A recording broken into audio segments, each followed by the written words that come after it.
paano mo ginagawa ng bata? Especially marami ka naririnig sa kanila. No? Yung takot kasi, kaya yung nangyayari is dahil doon sa mga tinanggap ng idea. Pero nag-stick ka doon sa idea mo. Nag-stick ka lang doon sa idea mo, yung sa'yo lang. Na hindi sila nakakatakot kasi hindi nila kaya saktan, wala sila. Kasi dahil nila sila yun, nakita mo lang siya, as a projection. So hindi ka nasasaktan, hindi ka natatakot. And of course, faith, siyempre. Kung mataas yung faith mo, level ng faith mo, bakit ka matatakot?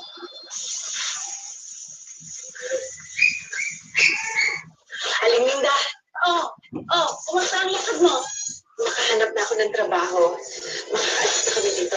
Si James? Nandun sa Duyan. Gising mo naman. James!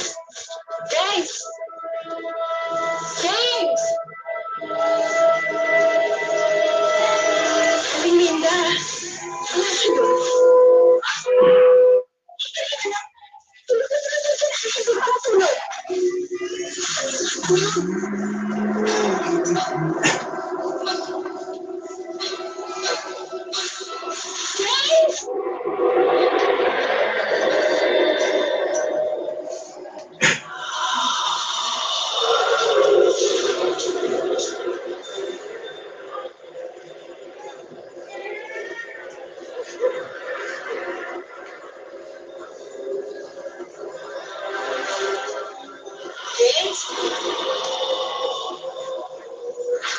Lumayo ka sa anak ko.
Enough.